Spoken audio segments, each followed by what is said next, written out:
I was out here this morning washing out my kayak, kind of trying to scrub it down, repack everything from last catfishing trip, reload tackle boxes, take care of everything. And I figured right now would be one of the best times, now that it is pretty much unloaded, to show you the seat modification that I did. This Pelican Catch Mode 110. I put out about a 30-minute video last year of a review of this kayak. And I've done several mods to it since then, but today I want to cover the seat. Two different modifications that I've done to the seat itself that has helped me immensely. Hopefully it'll help you. This kayak was bought for catfishing. It was bought to sit down right there, plenty of deck room, throw out heavy weights, and hopefully bring in heavy catfish. I keep catfish. Unless they're overly large, I bring home a catch that I keep. Well, one of the main complaints about the Pelican Catch Mode 110, the seat. It's not the comfort of the seat.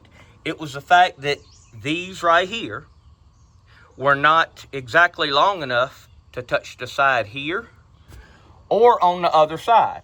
Now, a lot of people will buy the rubberized feet that you can put on a bar stool, or the larger ones that you actually can put on the bottom of crutches.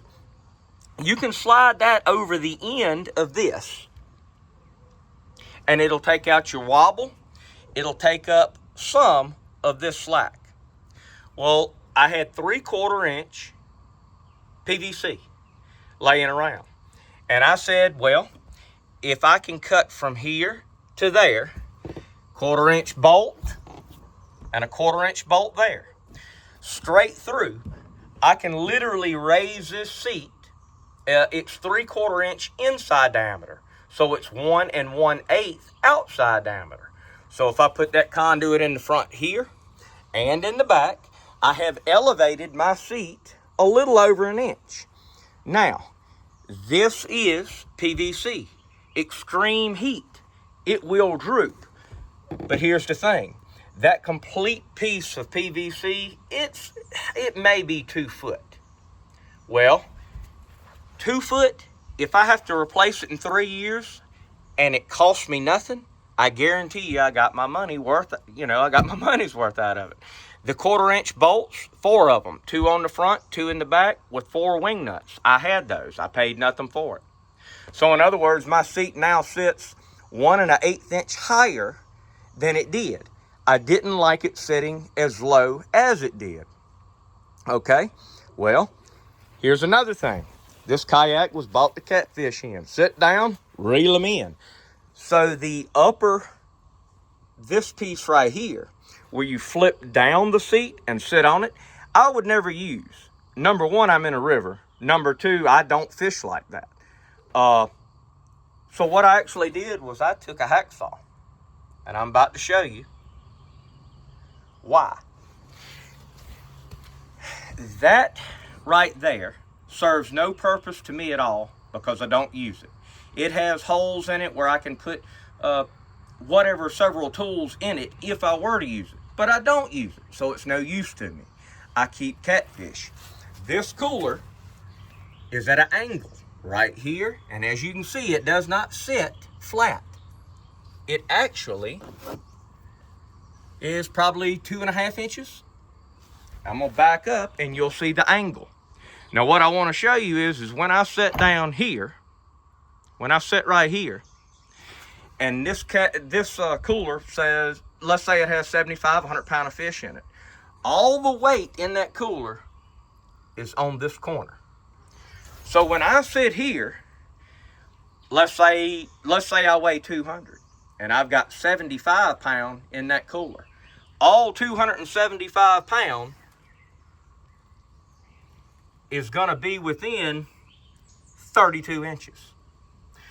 But what I did was, as you can see, I cut it. Completely remove this. I haven't figured out what I'll do with it, but I promise you, I will put it to good use. Now, when I done that, I freed up that much space on the bottom and that up top. So now I can sit there and then lean that back. Now, I'm still at an angle, but as you can see, I don't have all the weight going right here. So in other words, I made my cooler more stable. It won't move as much. It's flatter, so it's more stable. I didn't need the seat anyhow, and I was gonna use a bigger cooler like you see. So now that I have, if I do want to pull up to a sandbar and lay these bad boys all the way back, because I did have a good catfishing trip, and that bad boy right there weighs 100 pounds, and I've got a cooler right here that weighs 50 to 75, that right there, just that modification, 2 different modifications to that seat makes this a world of difference. If you can get this laying flatter and not all of the weight here, it's going to be more stable. It'll be easier to paddle. Will it be easy to paddle? Not if you got 100 pound here and you weigh 225. That's 325 and the kayak's capacity is 375. Common sense is going to have to kick in. But every little bit that you can help, by me doing that, I took that weight within 32 inches, and I may not have spread it all the way to 48, but I pushed it on out because I flattened it out. That's just a seat modification that I wanted to show you. Still, even with it back all the way that it is, I still have a life jacket that I can stick in here, flip it all the way up. My big cooler fits, and I'm sitting 1 1/8 inch higher. I hope I didn't ramble on too much. I hope I covered it well. Hope you learned something, and if you think you might like it, give it a try. I'll talk to y'all later.